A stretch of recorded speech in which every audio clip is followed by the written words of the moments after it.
Praise the Lord. Isang magandang gabi po sa ating lahat, mga minamahal mga kapatid. Today is Tuesday. Ito po ang ating JCLG Tuesday Online Bible Study. At ito pa rin ang inyong lingkod, si Pastor June Cortez from San Pablo City, Laguna po. So purihin po ang Panginoon. Welcome po lahat at pagpalain po tayo ng Panginoon. Okay, let's go po at tayo na po ay mag-pray. Heavenly Father, once again we come before your presence in the mighty name of the Lord Jesus Christ. Dalangin po namin, Panginoon, na at mabayang kasihan at pagpakahayagan kami ng iyong banal na Espiritu na siyang teacher namin sa gabing ito. Thank you, Holy Spirit, our teacher. Without you, Lord, wala po kaming magagawa, wala kaming maintindihan. And thank you, Lord, for filling our hearts, Lord, with the spirit of wisdom and revelations. Salamat po, Panginoon, at tinataas namin walang iba, kundi ang pangalan ng aming Diyos, Panginoon, tagapagligtas, ang Panginoong Hesukristo. Heavenly Father, marami po salamat for blessing us tonight.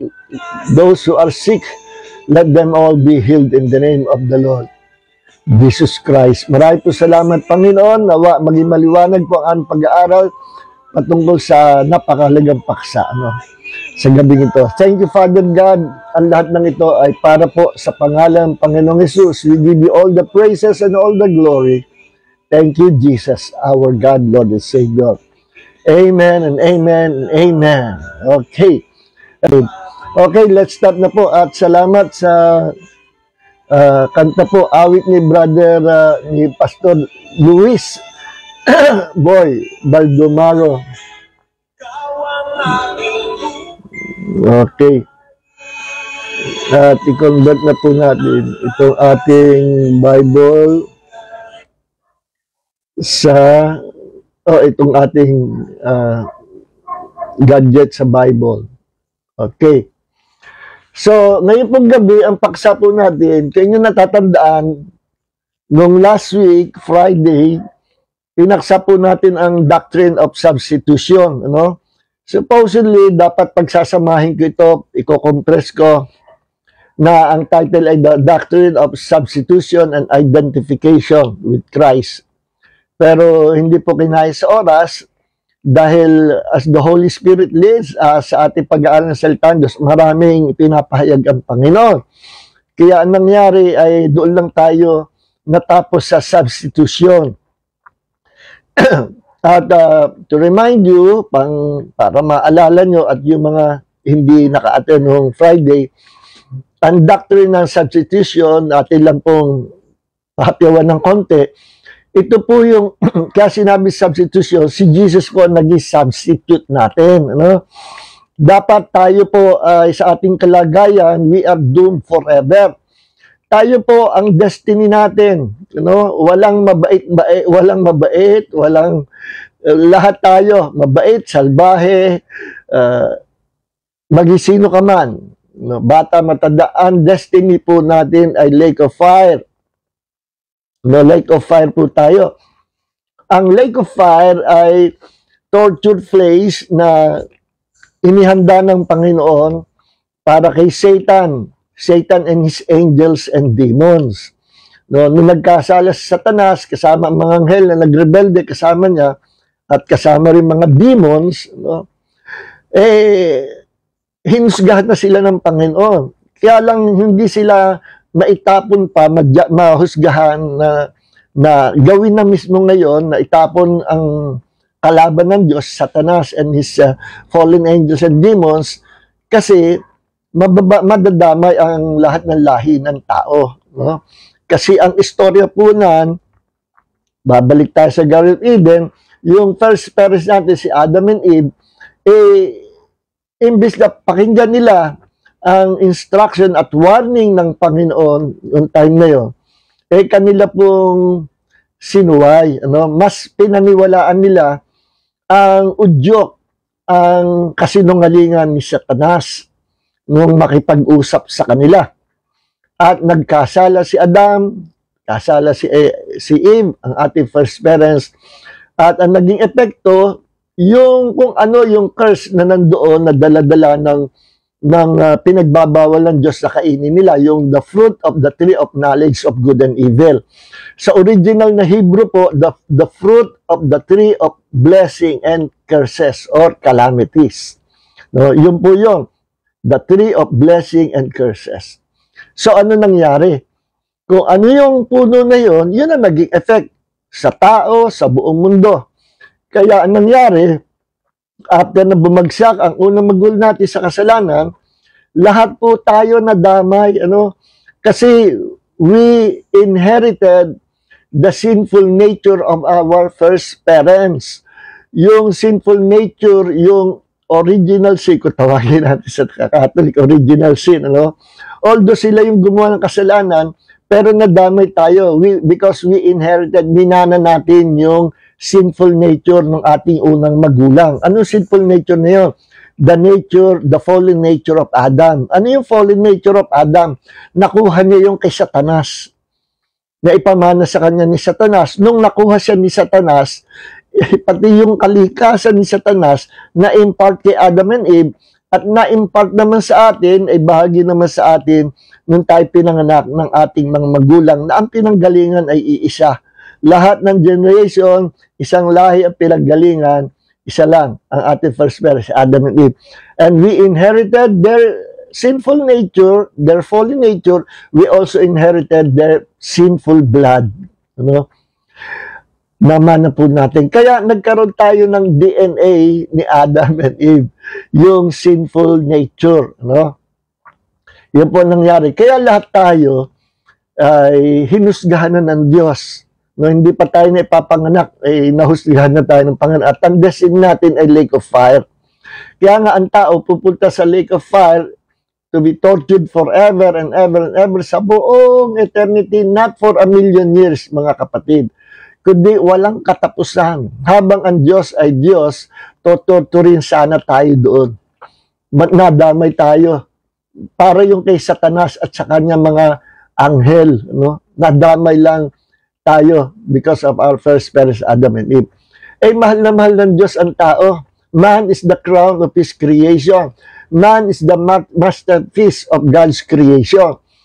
At nung nangyari, gumawa ang Diyos sa paraan para tayo ay sakluluhan. And 2,000 years ago, bumaba po ang Diyos sa lupa at naging tao. He became a man. He became a human being. And His name is Jesus. Okay? So, yun po ang dahilan why Jesus became a man. May tatlo pong dahilan why Jesus became a human being. Totoo po siyang tao. Nung siya naging tao, nagugutom siya, napapagod. Pwede siyang matukso sa kasalanan kung gugustuhin niya, pero hindi po siya bumigay sa temptation. He overcame all temptation. He overcame all problems of life in this world, kung ano yung naranasan natin problema, naranasan lahat ni Jesus, lahat daw na maranasan natin, naranasan niya para siya, alam niya kung ano yung feelings natin at masakluluhan tayo ng Panginoon. Okay, kaya God became a human being, became a man 2,000 years ago. Pero huwag niyo kalilimutan, nung siya naging tao, Diyos pa rin siya. Hindi nawawala ang pagka-Diyos kasi yun siya. He is 100% God and He is also 100% human being. Okay, now may tatlong dahilan why Jesus became a man. At tinalakay natin, pero importante ito, kaya papiyawak ulit. Number one is to pay the price of our sins. Acts chapter 20, verse 28. God, ang tawag dito, God paid the price of our sins, nakalimutan ko yung terminology, theological word. Mamaya maalala ko yun. Binayaran ng Diyos ang ating mga kasalanan, binili tayo ng Diyos. Mula sa kamay ng sumpa, mula sa kamay ni Satanas, mula sa kamay ng kamatayan, mula sa kamay ng walang hanggang kaparusahan, binili tayo ng Diyos at ang pinambayad niya ang kanyang mahalagang dugo, His precious blood. Kailan nagkaroon ng dugo ang Diyos? Sabi sa John chapter 4, verse 23-24, God is a spirit. Wala naman siyang physical body, flesh and blood body. No? Kailan siya nagkaroon ng dugo? Simple lang ang sagot, when He became a man, and His name is Jesus. He is God, God forever. Acts 20:28, no? Okay. So, totoo.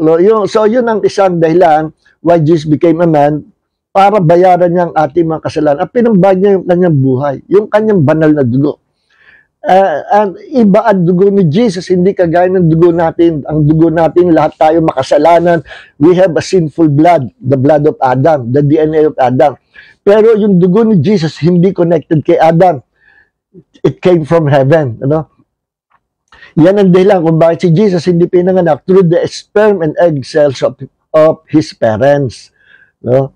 Hindi sa pamagitan ng gano'n, kundi sa pamagitan ng paglimlim ng banal espiritu at sa pamagitan ng seed, the good news, the word of God na dala-dala na Angel Gabriel na sinampalatayanan at tinanggap ni Mary nung maintindihan niya kung bakit siya manganganak.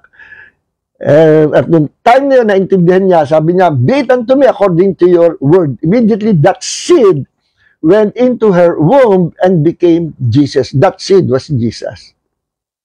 Okay? So, walang dugong kagaya natin si Jesus, pero meron siyang, physical blood. Yun ang pinambayad niya sa ating mga kasalanan. So, yun ang number one, why Jesus became a man. Number two, why He became a man, so that He might destroy the devil and He might destroy the works of the devil. No? Nangyari po yan. Hebrews chapter 2 verse 14 and 1 John chapter 3 verse 8, na parito si Jesus to destroy the works of the devil and to destroy the devil himself. Meaning, to defeat the devil.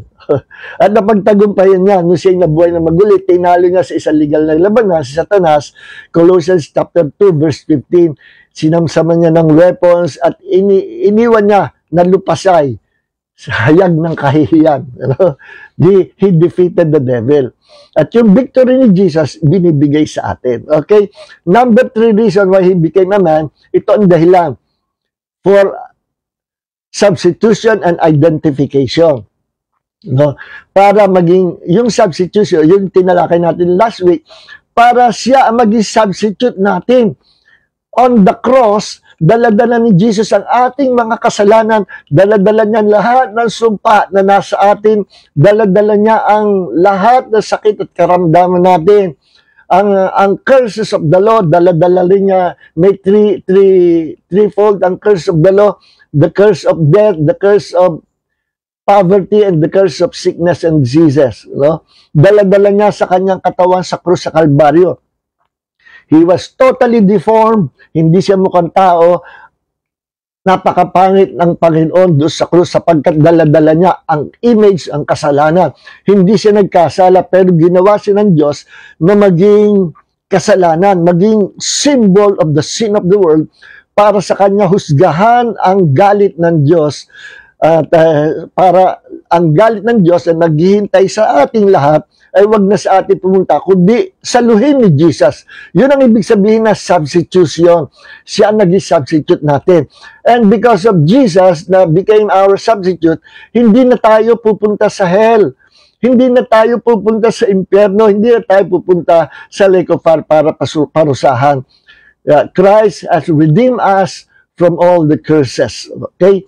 Now, ito ang substitution. Nakipagpalit siya sa atin ng posisyon at ng kalalagayan. Sabi sa 2 Corinthians 5:21, si Jesus was righteous and we are sinners. But Jesus became a sin, hindi a sinner, He became a sin for us so that we who are sinners might become the righteousness of God in Christ Jesus.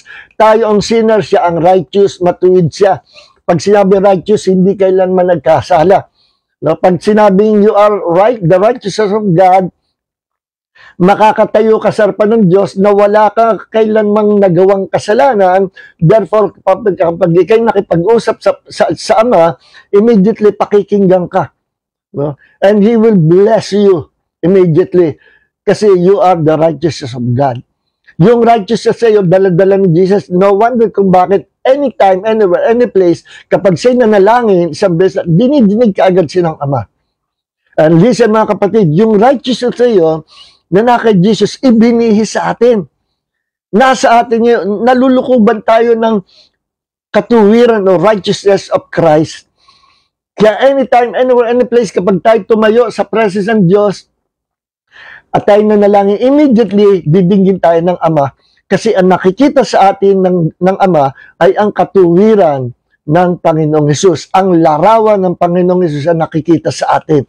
Because the righteousness of Jesus is upon us and covering us. What is righteousness? Righteousness is the ability to stand in the presence of God without any sense of guilt, sin, or inferiority. Anytime makakatayo tayo, walang atras sa Diyos. Nawaring hindi ka nagkasala pa mula nung ikaw ay bata pa. Yun ang katuwiran ng Diyos. Burado lahat ng kasalanan natin. Yung righteousness na yun, hindi natin na-attain yun sa sarili natin pag sumika, kundi nakuha natin yung bigay ni Jesus. Nung siya'y nakipagpalit ng posisyon sa atin, yun ang power ng substitution. Nakipagpalit siya. He was the righteousness of God, we are sinners. Nakipagpalit siya. Now, we became the righteousness of God, and Jesus became sin on the cross. See, yun po ang substitution. Jesus, tagalangit siya, no? Naging tagalupa siya. Para tayo na tagalupa, maging tagalangit. See? Nakipagpalit siya ang posisyon natin. Jesus is called the Son of God. He became the Son of Man so that we, the sons of men, might become sons of God. See? Jesus became poor so that we might become rich in the kingdom of God. Kita nyo? No? Nandun yan, 2 Corinthians chapter 8, verse 9. Kaya tayong pinakamayamang tao sa buong universe, we have all the riches and wealth of God's kingdom. Pamana sa atin yan ng Panginoong Jesus. Okay? So, Jesus, nasa langit siya, but He came down to earth, nag-suffer siya, para wag na tayo mag-suffer. And when He died, He went to hell. Ay, yung iba, yung iba kinokontra o hindi mapaniwalaan. Nasa Bible yan, Acts chapter 2 nga, verse 27, He went to Hades. Hades is hell. Hades sa Greek. Hell yun. Jesus went to hell. No? Hindi na kailangang pagdebat yan dahil nasa Bible naman, Acts chapter 2, verse 27. And I think sa 1 Peter chapter 3, verse 17 hanggang 21, I think. No? Pumunta si Jesus sa underworld, doon sa hell. No? Bakit? Because He became our substitute. Saan ba tayo dapat pumunta? Sa hell. Pero He went to hell so that we might go to heaven. Okay? Okay. He became sin on the cross. Or He became sick on the cross. So that by His wounds, we might be healed from all kinds of sickness and disease. Kapag naintindihan po natin ito, pwede natin i-claim yung ating healing. Because Jesus became our substitute. Okay? Now, punta na po tayo sa ating main topic. Let's dive in to our topic. Ano? Ang title nito ay Your Identification with Christ. The Doctrine of Identification. Ano ang doctrine of identification? Itong identification, ibig sabihin identification, Jesus identified with us and we were identified with the Lord Jesus Christ. Ano? Ang identification, ibig sabihin po, tayo ay naging kaisa ng Panginoong Hesus. Ano? United with the Lord Jesus Christ. Naging kaisa niya. Kasi naging kaisa tayo niya. Siya ay naging kagaya natin upang tayo maging kagaya niya. Okay. At ganito po ang nangyari. Ano? Pag sinabing identification with Christ, we are united with Christ. Naging kaisa ng Panginoong Hesus. Saan tayo naging kaisa ng Panginoong Hesus? Sa kanyang kamatayan, sa kanyang pagkabuhay na muli, sa kanyang pag-akyat at pag-upo sa kanan ng Ama. Okay, yun po yung we are identified with Christ. No? Nandun po yan sa Romans chapter 6. Hindi ko yata na ilagay. Romans, puntahan na lang natin sa Bible. No? Nandun yan sa Romans chapter 6. Hindi ko lang nailagay sa outline ko. Ito yung identification with Christ. Romans chapter 6 verse 4. Therefore, we have been buried with Him. Tayo do ay nalibing kasama ni Kristo. No? At tayo daw buried with Him through baptism into death. Ngayon, basahin muna natin yung verse 3. Or do you not know that all of us who have been baptized into Christ Jesus have been baptized into His death? Hindi nyo ba alam na tayo na nabautismuhan kay Kristo ay nabautismuhan sa kanyang kamatayan? No? Okay. Tayo nagpapabautismo sa tubig by immersion. Kasi ang diwa ng water baptism, kung bakit by immersion, kailangan tabon yung buong pagkatao natin. Walang nakalitaw. Bakit? Kasi ang baptism ang symbolic ng baptism ay ikaw ay inililibing. Hindi nga lang sa lupa, kundi sa tubig. The moment na ikaw ay lumubog at binaptize ng minister or ng elder o kung sino mang binigyan ng pastor na authority to baptize, in the name of the Lord Jesus Christ, ang formula, in the name of the Father, Son, of the Holy Spirit, I baptize you. Okay. So pag binaptize, nilulubog lahat, na ibig sabihin you are identified with Christ, you have been buried with Him. Inilibing ka kasama ni Kristo. At pagbangon mo sa tubig, sabi dito, so that just as Christ was raised from the dead through the glory of the Father, so we may walk in the newness of life. Nasabi din, therefore we have been buried with Him through baptism to death, so that just as Christ was raised from the dead through the glory of the Father, so we too may walk in the newness of life. Tayo daw ay namatay, nakasama ni Kristo, tayo nagpabautismo, pag-ahon natin, tayo ay nabuhay kasama ni Kristo. No? At sa verse 5, sabi, for if we have become united with Him in the likeness of His death, certainly we shall also be in the likeness of His resurrection. Kung tayo daw ay naging kaisa ni Jesus sa kanyang kamatayan, natural tayo ay magiging kaisa ni Jesus sa kanyang pagkabuhay mamuli. Ibig sabihin, hindi na tayo mamamatay sa ikalawang kamatayan. Alam niyo kung ano ikalawang kamatayan? Yun yung kamatayan sa lake of fire. Walang kaligtasan. No? Okay, hindi na tayo pupunta doon kasi naging kaisa tayo ni Jesus sa kanyang kamatayan doon sa krus at sa kanyang pagkabuhay na maguli. No, we are identified with Christ nung siya'y namatay, nung siya'y inilibing, at nung siya'y nabuhay, identified din, naging kaisa rin tayo ni Kristo. At nung siya'y umakyat sa langit, umakyat din tayo sa langit. At nung umupo siya sa kanan ng Ama, umupo rin tayo sa kanan ng Ama. Positionally, spiritually, we are now seated together with Christ in heavenly places. Sinabi po yan sa Ephesians, hindi ko na naman isama sa outline itong verse na ito. Ephesians chapter 2, verse 5. Even when we were dead in our wrongdoings, made us alive together with Christ. Isipin yan, ha?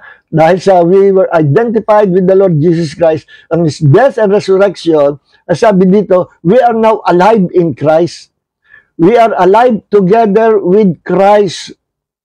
No? At verse 6, sabi, and raise us up with Him, at tayo binuhay na kasama niya. Ito po yung identification eh. The doctrine of identification. Nakasama tayo sa kanyang pagkamatay, sa pagkalibing, sa pagkabuhay, sa pag-akit sa langit, at etong isang maganda, kasama tayo sa pagkakaupo ni Jesus sa kanan ng Ama. Verse 6, and raise us up with Him, and seated us with Him in the heavenly places in Christ Jesus. Positionally, spiritually, we are now seated together with Christ in heavenly places. Yan ang posisyon natin. Hindi pa man tayo nakakarating sa langit, ang posisyon na natin, nakaupo tayo kasama ni Kristo. Where? Natural, on His throne. Yes.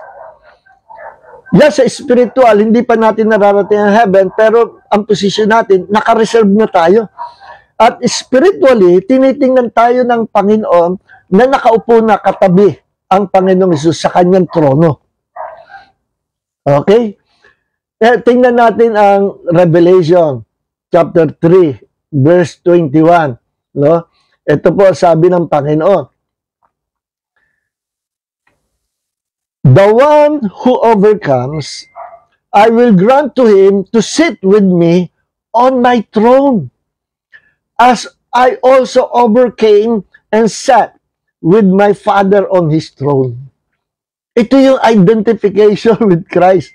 You know? Spiritually, positionally, may reservation na tayo. Nakareserve tayo sa upuan at yung upuan ni trono ni Jesus mismo. Kaya sabi ni Jesus, ang magtagumpay hanggang wakas, ibig sabihin, no retreat, no surrender, hindi nag-backslide, hindi ka umalis, naging nananatili kang tapat sa paglingkod sa Panginoon hanggang wakas. Bibigyan ka ng Panginoong Hesus sa pagkakataon, tayo po yun, na umupo sa trono niya. Sa trono niya, nagaya naman daw niya, na umupo sa trono ng Ama. Listen mga kapatid, only Jesus Christ can sit on the throne of the Father. Bakit? Because the throne of the Father is the throne of God.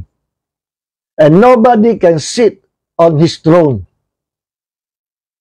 except God Himself. Sabi ni Jesus, siya daw ay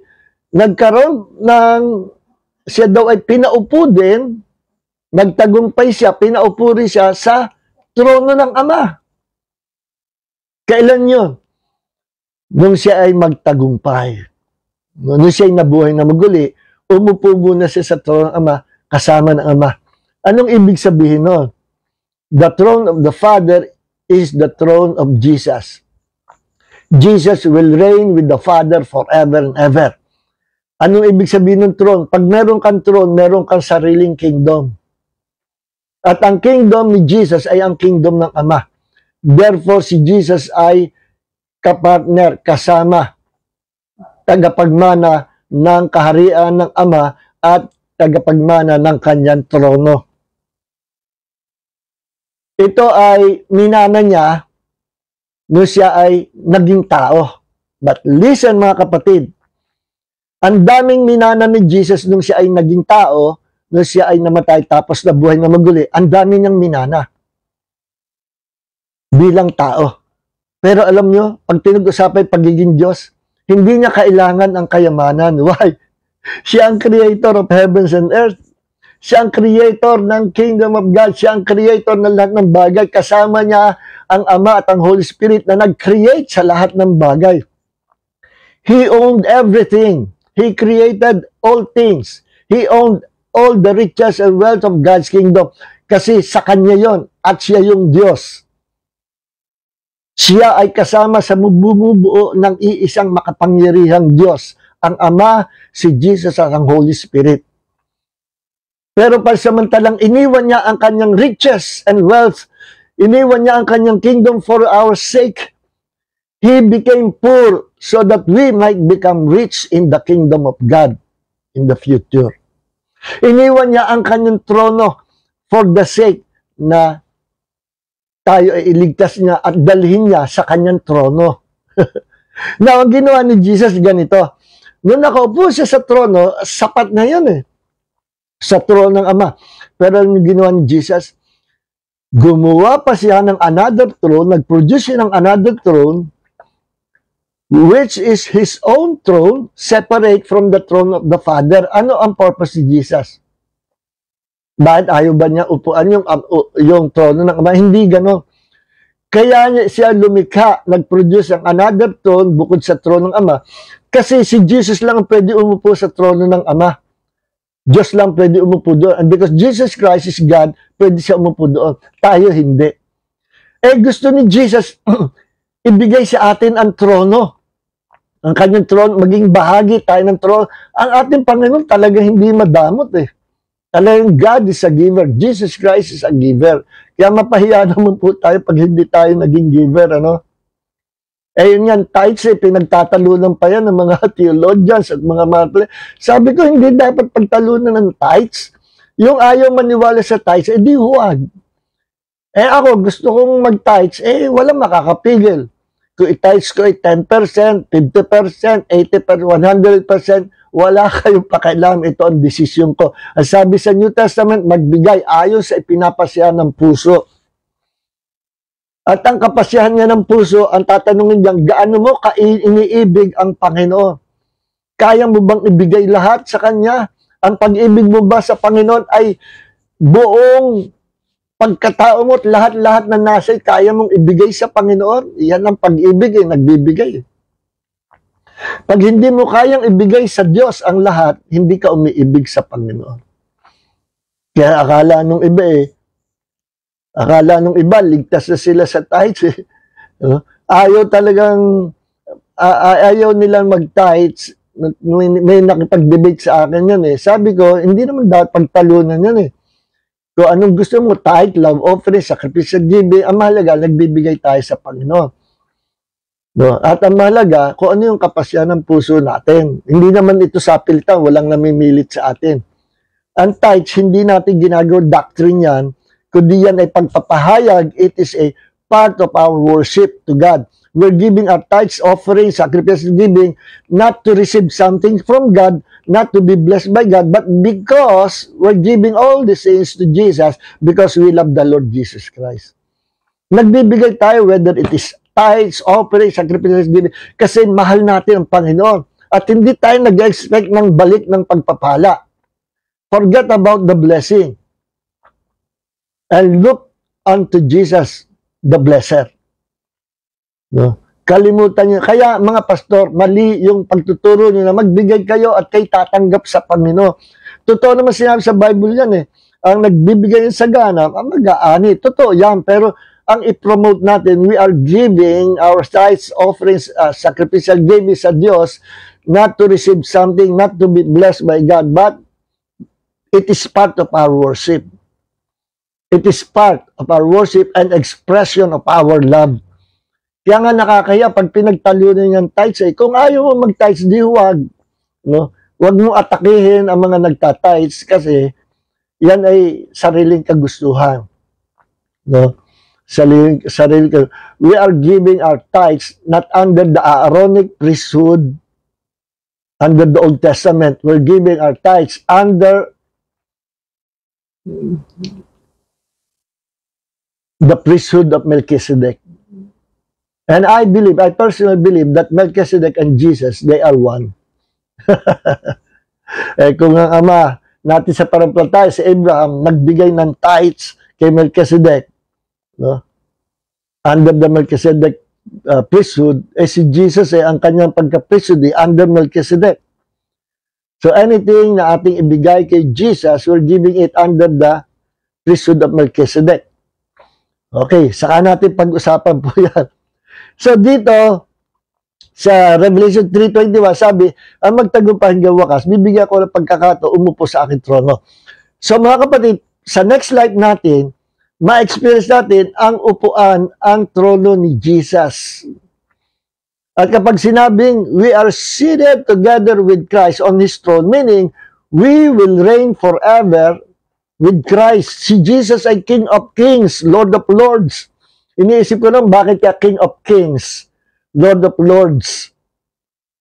Nireveal sa akin ng Panginoon, si Jesus pala yung King, tayo yung Kings. Siya pala yung Lord, tayo naman ang Lords.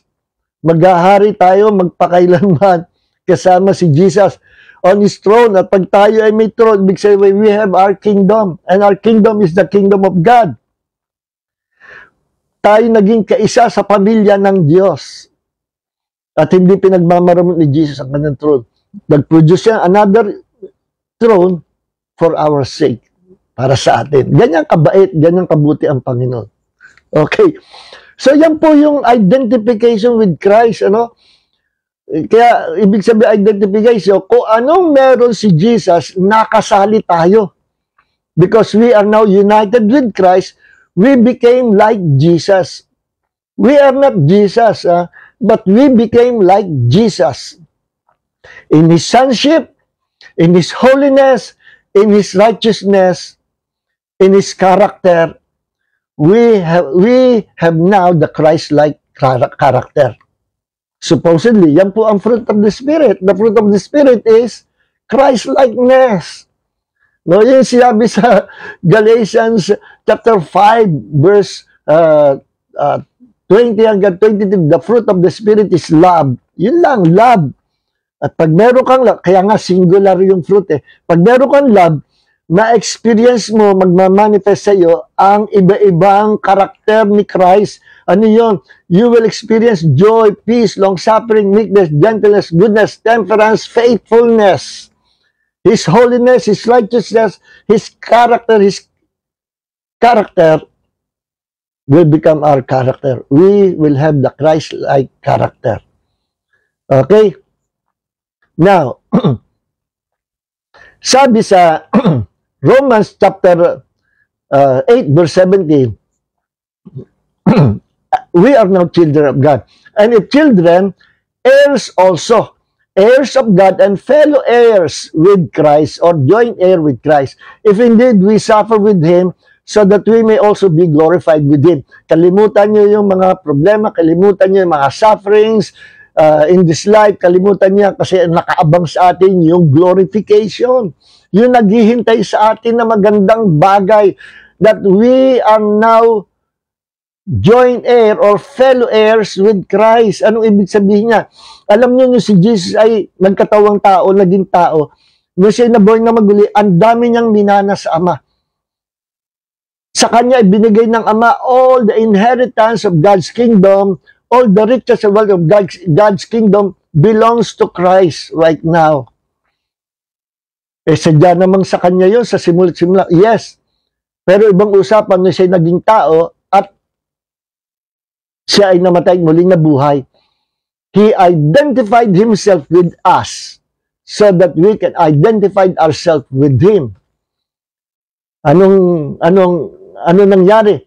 We became joint heir or fellow heirs with Christ. Lahat ng minana ni Jesus na siya naging tao, pwede ngayong ipamana sa atin ni Jesus. Kasi siya nga naging tao. Kung hindi siya naging tao, hindi maipamamana sa atin. Yan ang third reason why Jesus became a man. Para tayo ay pamanahan ng Diyos ng walang hanggang kayamanan at pinakamagandang buhay sa future natin. At yan minana natin through the Lord Jesus Christ. Lahat ng minana ni Jesus, minana rin natin. He has eternal life. We have now eternal life. Ang all the riches and wealth of God's kingdom belongs to Jesus. Yes, all the riches and wealth of God's kingdom belongs to us. Kaya kahit ikaw pinakamahirap na tao dito sa lupa, sa next life, ikaw naman ang pinakamayaman. At maghahari ka. Maghahari ako kasama ni Kristo forever. Okay. Now, pag sinabing we became joint heir or fellow heirs with Christ, everything, lahat minana. Yung sonship ni Jesus, eternal life, kingdom of God, everything, minana ni Jesus. Lahat pinamana sa Kanya.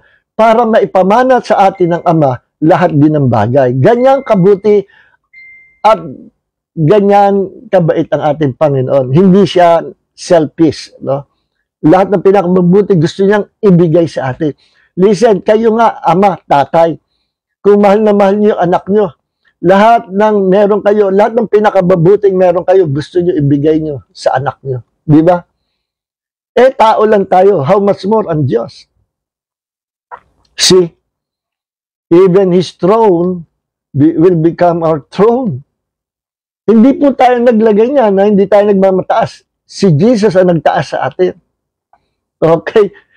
Kaya, tingnan nyo, sa Colossians 3:23 hanggang 24, may sinabi, whatever you do your work heartily as for the Lord and not for people. Ano man inyong ginagawa, gawin nyo. Kahit may nakatingin o gawin nyo para sa Panginoon. O hindi pakitan tao. Lahat ng gagawin natin, gawin natin para sa Panginoon. Even your job sa inyong workplace, sa mga company nyo, kahit kayo nagtatawid sweldo niya, gawin nyo para sa Panginoon yung trabaho nyo. Gawin nyo malinis, maging honest kayo, maging tapat kayo, hindi pakitan tao. Isipin nyo, ginagawa niyo yung for the Lord Jesus Christ, hindi for that company. And God will promote you for that, for doing that. No? Okay, whatever you do your work heartily as for the Lord and not for people. Verse 24, knowing that it is from the Lord that you will receive the reward of the inheritance. Kita nyo, inheritance, yung pinag-uusapan natin. It is the Lord Christ whom you serve. May reward ka na tatanggapin. Bahagi ng iyong inheritance sa Panginoong Hesus. Pag ikaw ay hindi pakitang tao, lahat ng gagawin mo ay para sa Panginoon. Nagwalis ka ng bakuran nyo, do it in the name of Jesus. No? Inutusan ka ng boss mo, do it. Not for your boss, do it in the name of Jesus. Sa company, maging masipag ka, do it as a service for the name of the Lord Jesus Christ. At makikita mo, ang Diyos ang magpupromote sa iyo. No? Pag ang Diyos ang nag-promote, walang makakahatak, walang makakapag-alis sa promotion niya.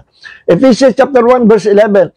In Him we also have obtained an inheritance. Kay Kristo nagkaroon tayo ng mana.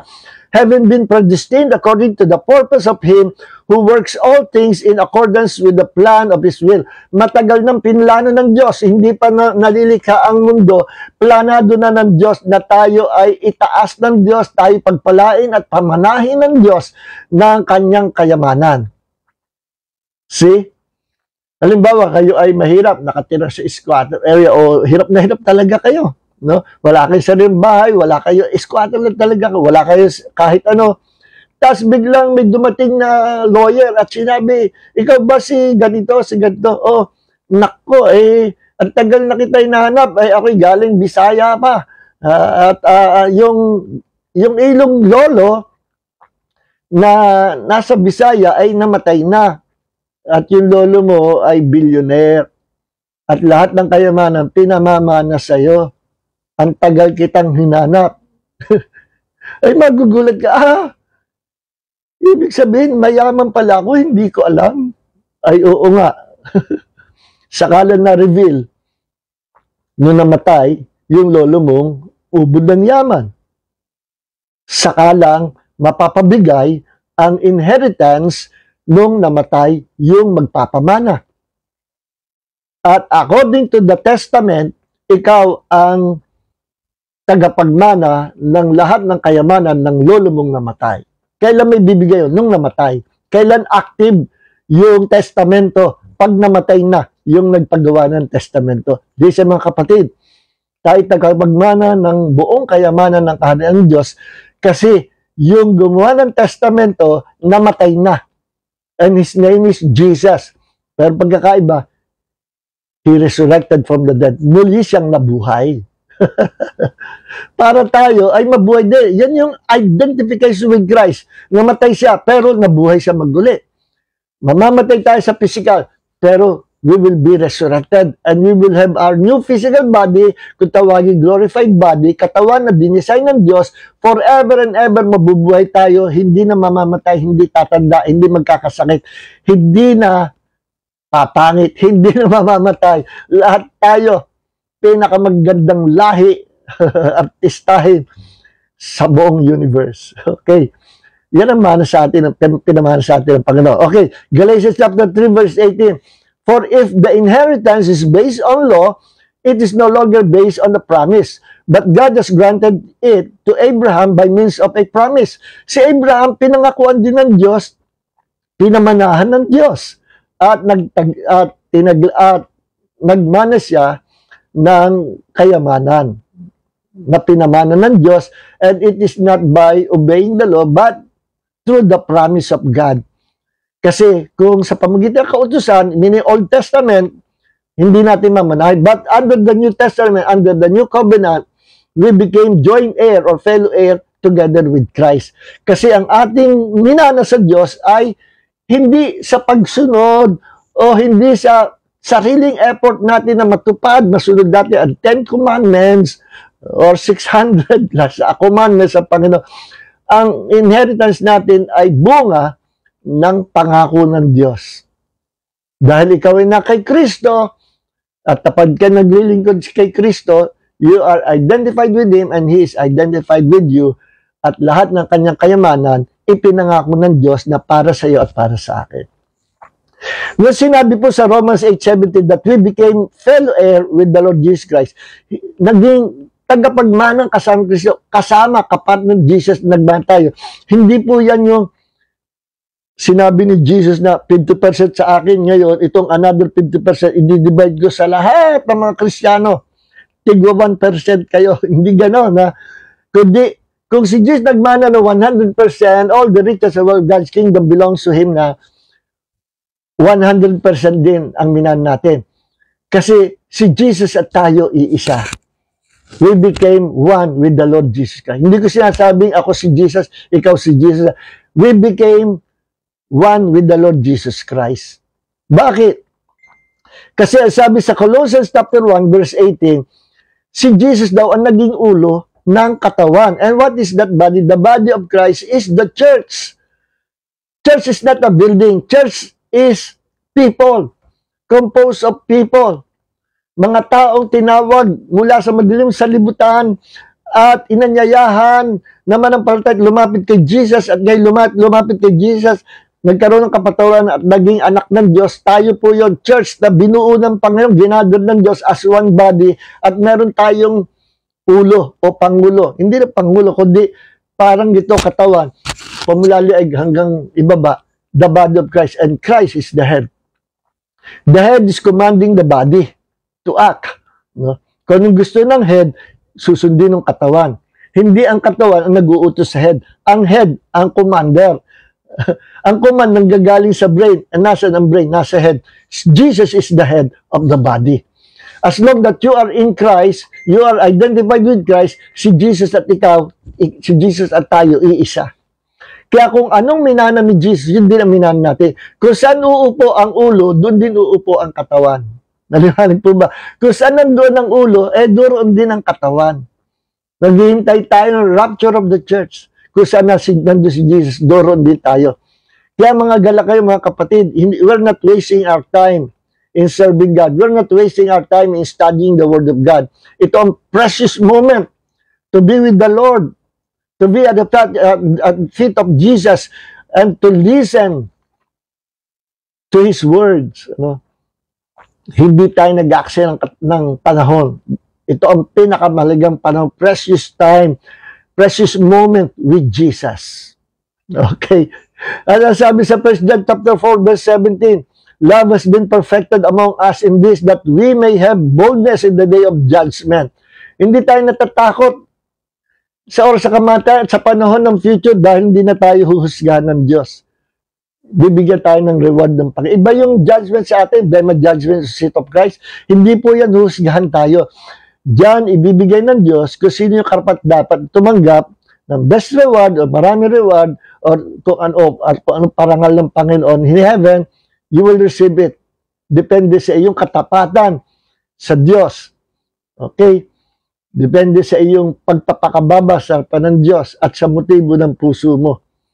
Hindi yan paramihan ng nagawa sa Diyos. Paramihan niya, tapos ang yabang mo. Lord, naparami ko ang miyembro ng church namin, mega church na kami. Salamat po, Panginoon, ginamit mo ako. Through me, napalaki ko ang church. You're exalting yourself. No? Glory to me, you will lose your reward.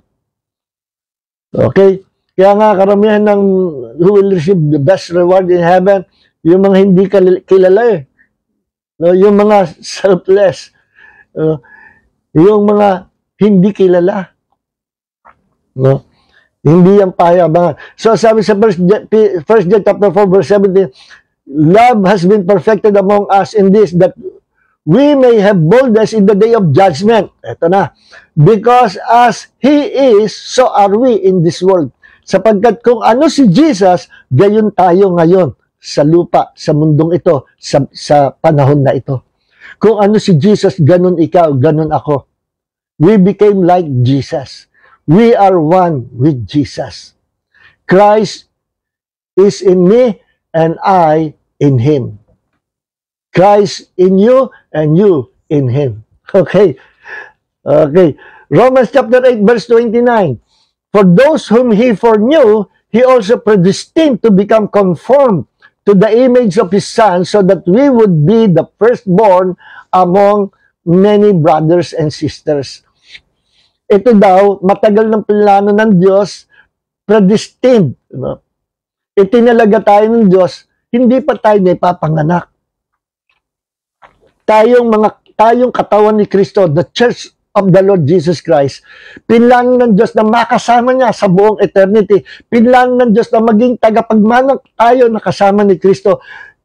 Pinlano ng Diyos na maging makonform tayo, maging kahawig tayo. No? Sa larawan ng anak ng Diyos, sa larawan ng Panginoong Hesus, God wants us to become like Jesus in His image, in His holiness, in His righteousness, in His character. Gusto ng Ama, we have that Christ-likeness.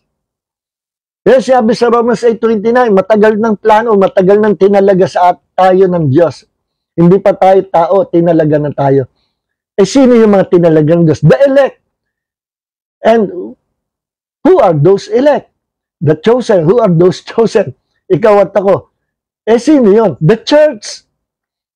Ang tinatawag na elect ng Diyos, hindi individually na tayo pinili ng Diyos, kundi ang pinili ng Diyos na itaas at pamanahan, itaas ng Diyos at makasama ng Diyos forever is the body of Christ. Tayo yung elect people of God, the body of Christ. Tayo ang chosen by God. Actually, isa lang naman chosen, the chosen one, si Jesus. Sinabi yan sa Bible. But because we are united now with the Lord Jesus Christ, sumama tayo kay Kristo, eh nakaangkas tayo doon sa pagiging chosen niya, sa pagiging elect niya. So, sino yung elect? The body of Christ, because we became part of the Lord Jesus Christ. Namana natin kung ano yung meron si Jesus. Kaya ang tawag sa atin, elect or chosen. Mali ang mga Calvinist na sinasabi nila na ang Diyos namili before the foundation of the world na mga taong ililigtas, mga tao na gusto ng Diyos maligtas, and the rest, those who will go to hell, sorry na lang sa inyo, mga kababaya, at kayo hindi napili ng Diyos. Is that the God of the Bible? That is not the God of the Bible. That is not my God. That God is a monster God. Hindi yan ang Diyos ng Biblia. Sorry mga Calvinist, mga kaibigan. No? Pero hindi yan ang Diyos ng Biblia. Yung pumili siya ng ilan, tapos hinayaan niya lahat, yung the rest, mas maraming ang pupunta sa hell. Ginusto ng Diyos na pumili ng ilan na ililigtas, and the rest will go to hell. Ganun ba ang Diyos? Sa Bible, ang sabi, God is love. At sinabi rin sa Bible na ayaw ng Diyos at sino man ay mamamatay at sino man ay pupunta sa hell. Ayaw ng Diyos. 1 Timothy chapter 2 verse 4, for it is God's desire that all people be saved and come to the knowledge of Christ. Yan ang gusto ng Diyos, lahat maligtas. Eh sino yung may gustong pupunta sa impyerno na namili daw ang Diyos, tapos yung iba hindi napili, eh iaalaw ng Diyos pumunta sa impyerno kasi hindi niya napili. Eh nakanino ang blame niyan? No? Pag magsisisihan, sino ang dapat sisihin? Sisisihin natin ang Diyos. No? Bakit? Kasi namili siya ng kakasamahin niya sa eternity at namili rin siya na hindi niya kakasamahin. Those who will go to hell, hindi niya napili. Eh, sino dapat sisihin ng mga tao? na maraming pupunta sa hell, sinong dapat sisihin? Ang Diyos. Kita nyo ang ginawang doktrina ng Satanas? Para ang sisihin ng tao ay ang Diyos. Pinalabas niya yung doktrina na ang Diyos namili na mga tao pupunta sa heaven at yung iba pinili pupunta sa hell. Double predestination. See, meron bang ganyan? O, wag na yung double predestination. Pinili ng Diyos yung ililigtas niya. And the rest, talagang papunta na sa impyerno. Hindi yung double predestination. Ganun pa rin ba ang Diyos? Hindi rin ganun ang Diyos eh. Bakit? Kung kaya naman pala niya lahat piliin, kung kaya niya mamili, bakit hindi na lang niya lahat pinili? Siya ang Diyos. Bakit hindi lahat pinili? At merong itinarang hindi pinili? O sino ngay sisisihin sa eternity pag magsisisihan? Sino sisisihin ng mga taong pinarusahan ng Diyos? Sisisihin ang Diyos. Dahil kalabas-labasan, kaya sila nasa impyerno to be tortured forever sa lake of fire kasi hindi sila ginusto ng Diyos na piliin. O sino sisisihin? Ang Diyos. Yes, si Satanas gusto niya sisihin ang Diyos. Pero hindi po, that's not the God of the Bible. The God of the Bible is love. For God so loved the world, all sinners, that He gave His only begotten Son, Jesus Christ, that whoever believes in Him will not perish but have everlasting life. For it is God's desire that all people be saved. John 3:16 and 1 Timothy chapter 2 verse 14. That is the God of the Bible. God is love. 1 John chapter 3 verse 8. God is love. See? Tama ba yun? 1 John chapter 4 verse 7 verse 8. Kalimutan ko memory. But basta God is love. Okay? So, my friend Calvinist, better study the Bible again and again and again. Huwag kayo basta maniwala doon sa nagturo sa inyo. Baka kayo dalhin, mapahama kayo. Okay, hanggang dito na lang mga minamahal at nawa marami po tayong natutunan. Please share this video to your friends, to your pastor, to your relatives. People need the Word of God. The world needs the Word of God. Thank God. Thank you, Holy Spirit, Lord, for teaching us tonight. All glory belongs to Jesus. Maraming po salamat sa gabi ito. Pagpalain mo lahat na nakapakinig, nakapag-aral ng iyong salita at huwag nila ito makalimutan. Dalhin nila ito sa kalagpuso sa buong eternity at maibahagi rin nila ito sa iba, especially this video, Lord. Maraming pong salamat and thank you for anointing this video. Thank you, Lord, for anointing us and using us na ma-share. Gamitin mo ang lahat, Panginoon, na maging instrumento mo ng iyong biyaya ng kaligtasan. Maraming po salamat, Panginoon. May the grace of Jesus and the love of the Father and the fellowship of the Holy Spirit be with you all in Jesus' name. Amen. Sa Friday po ulit. God bless everyone.